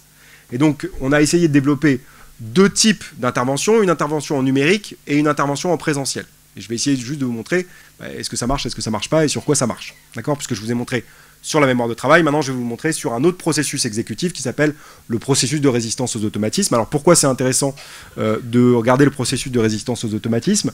Je vais juste vous montrer pourquoi je vous en parle, parce que vous allez voir que c'est un des prédicteurs les plus importants de la réussite scolaire, cette capacité à se contrôler, contrôler ses automatismes, qu'ils soient cognitifs ou comportementaux. C'est en fait un des processus qui est le plus prédictif de la réussite scolaire et universitaire. Alors, je vais vous montrer comment on le mesure. Je vais vous montrer une petite vidéo rapidement, si j'ai le temps. Alors, par contre, il va falloir que je trouve la vidéo. Et je vais vous montrer comment on mesure ça en psychologie. Donc, c'est une tâche toute simple. Vous avez une expérimentatrice qui rentre dans la salle. Vous avez un enfant qui est devant une table et on présente à l'enfant une guimauve. Et on dit à l'enfant, tu peux manger la guimauve maintenant, ou si tu attends, quand je reviens, je t'en donne une deuxième. Vous sortez de la pièce et vous regardez le temps entre le moment où vous avez donné la guimauve à l'enfant et le moment où il mange ou il ne mange pas la guimauve. Et puis évidemment, vous pouvez jouer sur l'âge des enfants, vous pouvez créer des contextes différents. Ici, c'est le grand frère et la petite sœur. Et donc, on explique juste, la consigne, elle est très simple. Hein. La consigne, c'est tu peux manger le marshmallow maintenant ou si tu attends, je t'en donne un deuxième quand je reviens. D'accord ? Et on regarde la capacité de l'enfant à résister à la tentation immédiate pour obtenir une gratification différée plus importante dans le futur. Donc là, l'enfant lui dit bon, bah, on va attendre. La petite dit oui, on va attendre. Voilà. Et elle a du mal à attendre. Et il y a évidemment un effet développemental. C'est-à-dire que c'est plus difficile pour la petite fille que pour le petit garçon, parce que le petit garçon est plus âgé que la petite fille. Une bonne stratégie, c'est de ne pas regarder la récompense immédiate. Donc voilà, donc elle l'a mangé, donc vous arrêtez le chrono, vous prenez le temps entre le moment où vous êtes sorti de la pièce et le moment où la petite fille a mangé le marshmallow. Donc là, il lui réexplique la consigne, il lui dit bon bah tu vas pas en avoir deux parce que tu l'as mangé.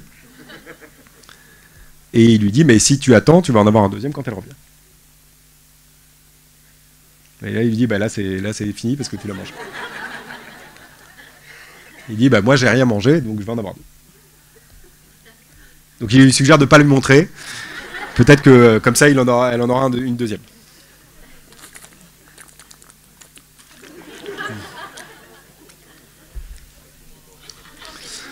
Voilà, donc toutes les stratégies que peut mettre en place l'enfant pour essayer de résister.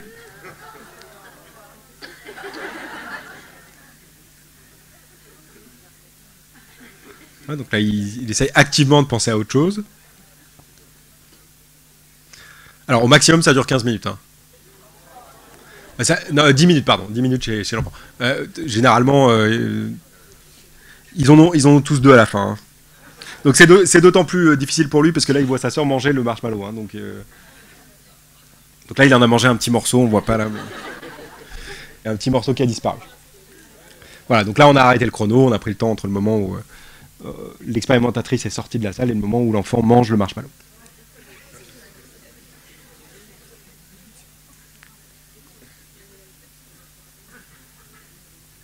Voilà, puis des fois, ça m'est déjà arrivé, vous donnez la consigne à l'enfant, vous n'avez pas fini de donner la consigne, et l'enfant mange le marshmallow, et donc l'expérience est plantée. Voilà, donc ça peut arriver aussi. Ok, bon évidemment ça prête à sourire, ce qui est intéressant c'est donc déjà deux enseignements importants.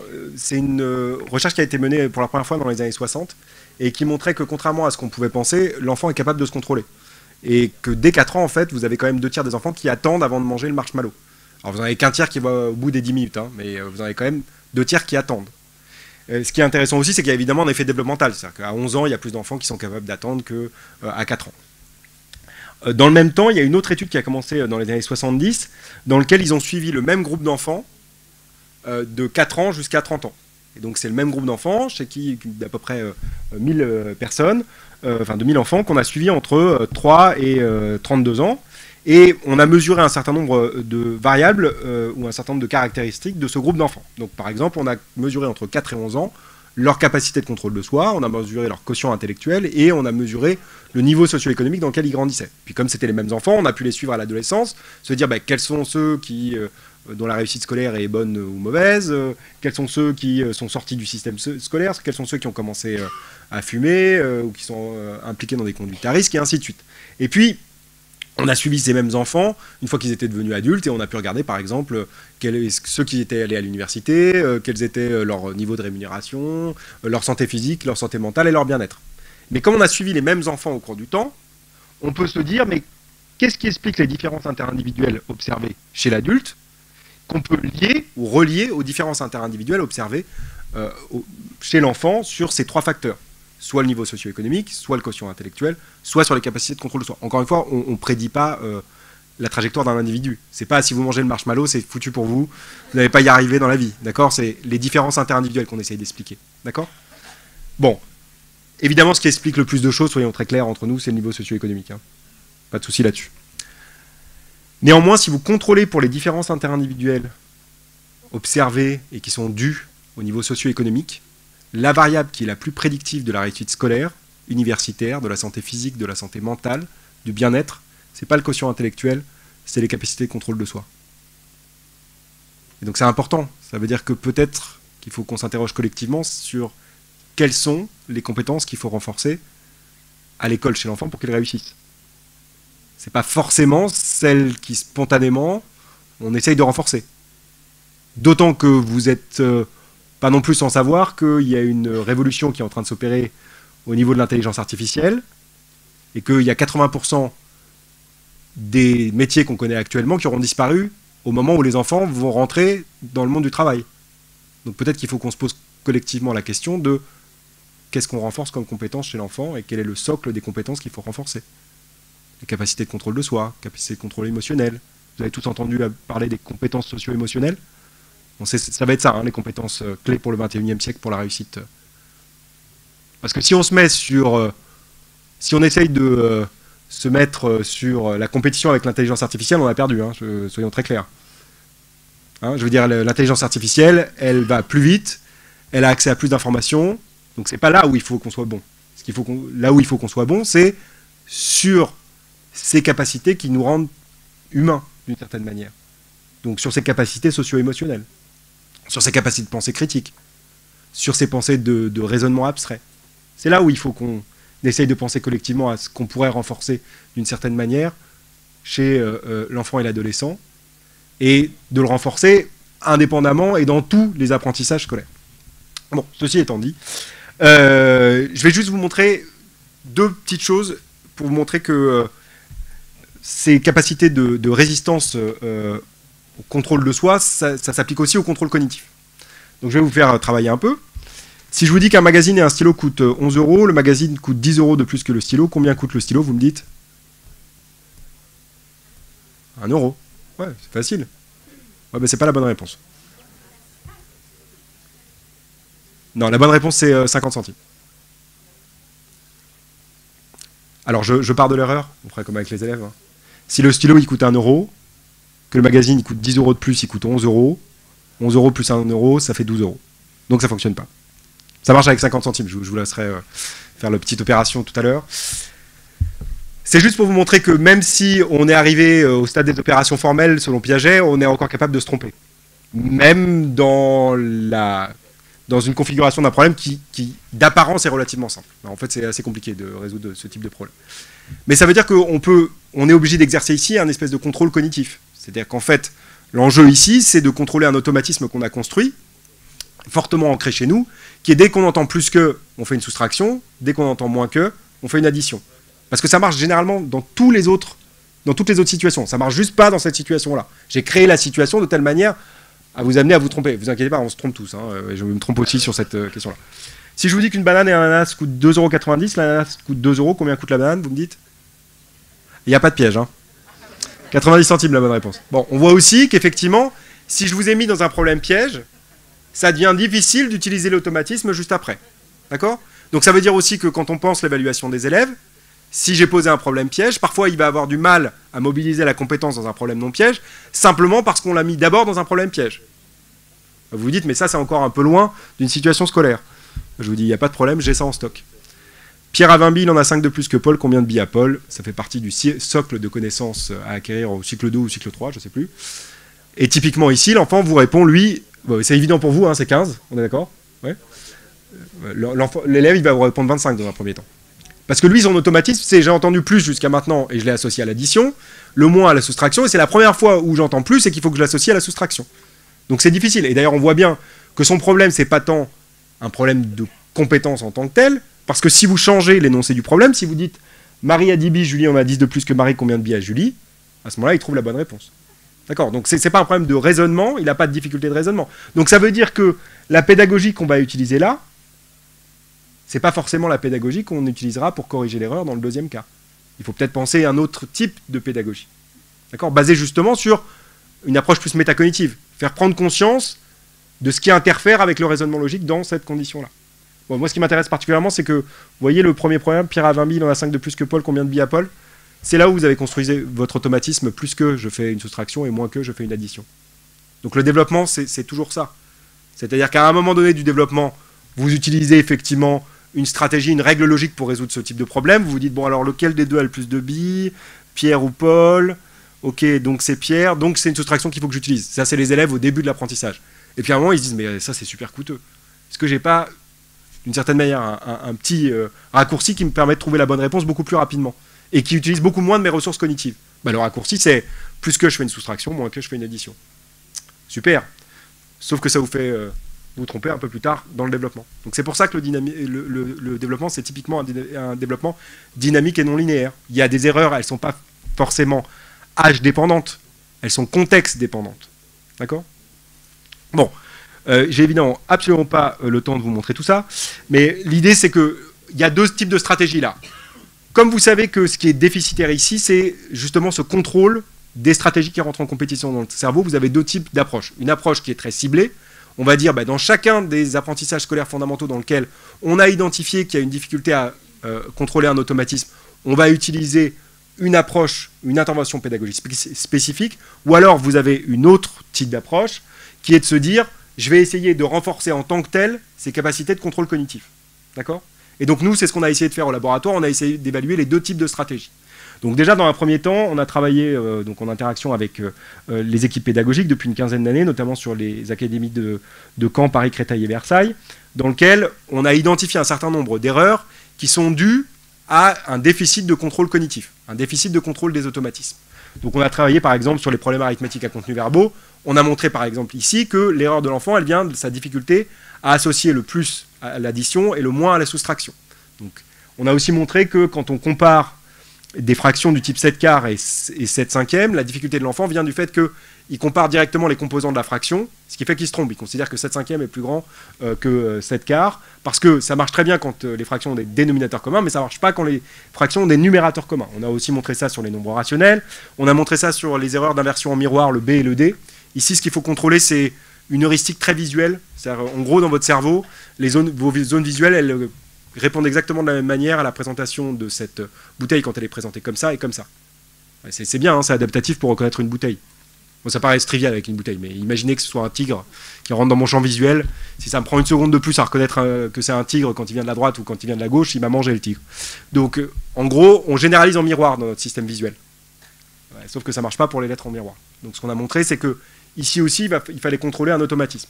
Et on l'a montré aussi sur les problèmes d'orthographe du type « je les mange », je les pilote, je les asperge, où l'enfant met un S à la fin du verbe, parce qu'à un moment de cette scolarité, il a entendu, ou en tout cas quelqu'un lui a dit, pour lui donner un petit truc, pour pas qu'il oublie la marque du pluriel sur les noms, bah c'est simple, quand il y allait, tu mets un S au mot qui suit. Oui, sauf que ça marche pas dans ce contexte-là. D'accord ? Donc il est obligé d'apprendre d'une certaine manière à résister à cet automatisme. On a développé une petite intervention pédagogique minimaliste qui s'appelle l'attrape-piège, dans lequel en fait on travaille avec l'enfant sur les erreurs qu'il commet dans chacune de ces situations-là. On a travaillé notamment sur les fractions, et sur les fractions, on utilise cette espèce d'attrape-piège qui est en gros une feuille hachurée, transparente, dans laquelle on dit la première réponse qui te vient à l'esprit, c'est que 7 quarts c'est plus petit que 7 cinquièmes. Ça c'est la réponse produite par ton automatisme, on va le mettre sous les hachures, et on va travailler avec toi pour trouver la bonne réponse au problème. Donc on contraste un groupe d'apprenants qui fait ce type d'apprentissage versus un groupe d'apprenants dans lequel on fait une leçon classique sur les fractions. Et ce qu'on montre, c'est que avant et après apprentissage, le groupe qui progresse le plus, les deux groupes progressent, hein, mais celui qui progresse le plus, c'est celui chez qui on a une intervention plus métacognitive. Vous savez que les approches métacognitives fonctionnent généralement un peu mieux que la simple répétition de la règle. Bon, ça c'est une approche, j'avais évidemment beaucoup trop de slides. La deuxième approche, c'est est-ce qu'on peut entraîner cette résistance cognitive? Donc est-ce que je peux donner des petits jeux sur tablette pour entraîner cette capacité justement à résister aux automatismes, et est-ce que ça se transfère à des situations scolaires?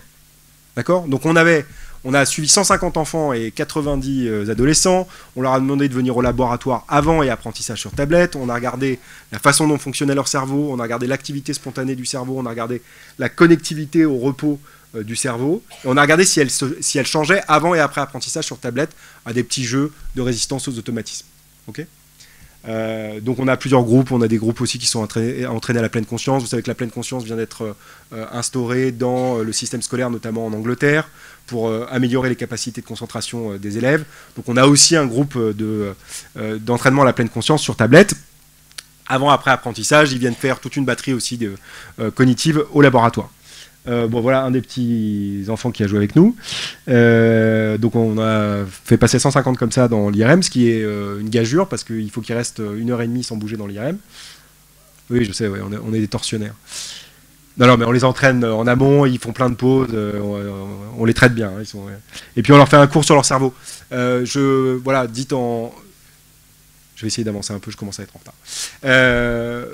Petit aparté, je pense qu'il y a quelque chose qu'on oublie de faire dans notre système éducatif français, c'est on oublie de parler du cerveau aux enfants. C'est quand même ce qu'ils entraînent tous les jours dans la classe. C'est une approche métacognitive aussi. Et on commence à parler du cerveau aux enfants à partir de 13 ans. C'est un peu un paradoxe parce qu'ils sortent du système du primaire, ils savent comment fonctionne leur système respiratoire et leur système digestif. Sauf que je rappelle que ce qui contrôle le système digestif et le système respiratoire, c'est le cerveau. Peut-être le coup de leur parler de leur cerveau, parce que vous savez que si on parle du cerveau à un enfant et qu'on lui explique que le cerveau se transforme suite à des apprentissages, il comprend que ça va modifier ses représentations implicites de l'intelligence. Il va notamment comprendre que l'intelligence, c'est pas quelque chose de fixe, mais que c'est quelque chose qui évolue au cours du temps. Et donc je ne suis plus le bon ou le mauvais élève, je suis l'élève qui peut progresser, je suis l'élève qui peut apprendre. Et ça, on sait que c'est un levier massif pour les apprentissages. Donc il y a un enjeu, hein. Je veux dire, il y a un enjeu à parler très tôt du cerveau aux enfants. Bon, cet aparté étant dit, qu'est-ce qu'on voit? Bon, soyons très clairs, il n'y a pas de transfert massif vers des situations scolaires. Même toutes les situations scolaires que je vous ai présentées, dans lesquelles on avait mis en évidence qu'il faut contrôler un automatisme, quand on entraîne de façon hors contexte ces capacités de contrôle aux automatismes, ça ne se transfère pas. Donc c'est pas la bonne approche. En tout cas là-dessus ça fonctionne pas, mais il faut être très transparent là-dessus. Il semble que la meilleure approche c'est plutôt de faire des approches métacognitives ciblées sur chacun de ces apprentissages. D'accord ? Il semble pas que s'entraîner sur tablette sur ce type de processus ça fonctionne. Néanmoins, après 5 semaines, on a quand même transformé l'activité spontanée du cerveau des enfants et des adolescents. C'est-à-dire que leur cerveau il fonctionne déjà un peu différemment. Et notamment il fonctionne un peu différemment dans les zones du cortex préfrontal qui sont impliquées dans la résistance aux automatismes. Donc c'est pas impossible que c'est un effet peut-être pas juste après l'apprentissage, mais que peut-être que d'ici quelques années, ça aura un effet justement sur le développement de ces compétences de contrôle de soi. On a aussi transformé la connectivité dans le cerveau. Les connectivités structurales, c'est pas la connectivité fonctionnelle, c'est vraiment les fibres qui relient les différentes régions du cerveau. Elles ont bougé suite aux apprentissages, suite à un apprentissage pendant 5 semaines. Il y a une chose sur laquelle ça se transfère, enfin pour l'instant, on n'a pas tout regardé. On vient juste de finir l'acquisition. C'est l'attention sélective. Il y a une chose, si vous entraînez ces capacités de contrôle et de résistance aux automatismes sur tablette, ça a des effets sur l'attention sélective. Vous savez que l'attention sélective, c'est critique dans une classe, parce que typiquement, dans une classe, il y a plein d'informations, et il y a généralement une information pertinente au tableau. Donc il faut que l'enfant arrive à se focaliser sur l'information pertinente et qu'il néglige l'ensemble des informations distractrices dans son environnement. Et donc, ça marche. Avant, après apprentissage, on a amélioré ses capacités d'attention sélective chez l'enfant. Bon, je vais juste vous montrer ce qu'on fait, et puis après je m'arrête vraiment. Comment utiliser le numérique pour faire de la recherche collaborative et participative, c'est ce qu'on a fait avec Léa.fr. Donc c'est une plateforme en ligne sur laquelle on a un laboratoire dématérialisé. Et donc on a commencé par déjà faire une visioconférence interactive sur le cerveau. Donc c'est ce dont je vous parlais tout à l'heure, comment on peut parler du cerveau aux élèves. On avait quand même plus de 160 classes, 4000 élèves de cycle 1 à 3 qui ont suivi notre conférence. Et pendant la conférence, il y a quand même 800 questions qui ont été posées. Donc les enfants, ils aiment bien quand vous leur parlez de leur cerveau, parce qu'en gros, vous leur parlez d'eux-mêmes. Donc ils sont super intéressés, ils avaient plein de questions très pertinentes. Alors après, il y avait des questions qui étaient plus des questions des parents, hein, du type, on parle de numérique, une des questions qui était d'un enfant, c'était « Est-ce que mon cerveau va griller si je passe trop de temps devant la télé ?» Je ne suis pas tout à fait sûr que c'était une question de sa part. La deuxième chose, c'est qu'on a capitalisé sur, je dirais, l'expertise des professeurs. C'est-à-dire que moi, je suis un spécialiste du cerveau qui apprend, mais j'ai aucune compétence en pédagogie. Hein. Les compétences en pédagogie, c'est la communauté pédagogique et les professeurs qui l'ont. Moi, j'ai pas d'injonction à vous donner d'aucune sorte sur ce qu'il faut faire en termes de pédagogie, parce que je n'ai pas d'expertise là-dessus. Par contre, on peut peut-être, en discutant les uns avec les autres, imaginer des interventions pédagogiques, des nouvelles pédagogies, en combinant nos expertises respectives. Donc ce qu'on a essayé de faire, c'est de capitaliser sur l'expertise des professeurs, et notamment leur capacité qu'ils ont à observer les comportements des enfants dans leur classe, et notamment dans certains apprentissages. Et donc ce qu'on a fait, c'est qu'on leur a dit, est-ce que vous pouvez identifier des erreurs qui vous semblent être produites par des automatismes qui ont été créés dans les années antérieures de la scolarité. Et ils ont fait remonter, de façon collective, sur plus de 140 classes, 74 erreurs, et ils ont évalué de façon extrêmement minutieuse la prévalence de ces erreurs dans chacune des classes. Et puis la deuxième idée, qui venait directement cette fois-ci de la communauté pédagogique, nous ont dit, bon, bah, c'est très bien, mais si votre capacité de résistance cognitive, c'est si important pour les apprentissages, est-ce qu'on ne peut pas imaginer des petits jeux en classe qui permettent d'améliorer cette capacité de résistance aux automatismes? Parce qu'on n'a pas forcément de tablette, mais peut-être qu'on peut imaginer effectivement des petits jeux ou des petites activités en classe qui permettent d'améliorer ces capacités. Donc on a dit, bah, on va essayer de faire ça avec vous. Et donc, on a fait la première recherche, on l'a fait sur 115 classes, 2800 élèves de cycle 1 et cycle 2. On leur a dit, bah, si on veut vraiment être rigoureux, il va falloir qu'on fasse un pré-test, donc mesurer avant intervention les capacités de résistance aux automatismes des enfants, qu'ensuite, dans chacune des classes, vous allez créer 2 sous-groupes, le groupe contrôle, le groupe expérimental. Le groupe contrôle, il va faire des petites activités qui n'entraînent pas spécifiquement cette capacité de résistance aux automatismes, et puis l'autre, il va faire plein de petites activités qui les renforcent. Typiquement, c'est des jeux très simples, hein. C'est Jacques a dit, ni oui ni non, 1, 2, 3, soleil, salade de cafard, je ne sais pas si pour ceux qui ont déjà joué. Enfin, c'est des petits jeux de cartes dans lesquels il faut à des moments dire certains mots, puis à un moment il faut arrêter de dire ce mot-là, et puis dire un autre mot quand on voit une image. Par exemple, on vous montre une tomate et il faut dire chou-fleur au lieu de dire tomate. Enfin bon, ça paraît absurde là quand je vous le dis comme ça, mais c'est un vrai jeu, hein, ça s'appelle salade de cafard. Ils s'entraînent pendant 5 semaines, 6 semaines, en gros 15 minutes, 3 fois par semaine, et puis ils refont exactement la même évaluation après apprentissage. Eh ben, ce que vous voyez à gauche, c'est en gros, dans la condition où on n'a pas besoin de résister aux automatismes, les deux groupes, le groupe qui s'entraîne, le groupe contrôle est en bleu, le groupe expérimental est en violet. Vous voyez que les deux groupes progressent de la même manière. Et il y a un progrès qui est plus important uniquement pour la condition où il faut contrôler ces automatismes.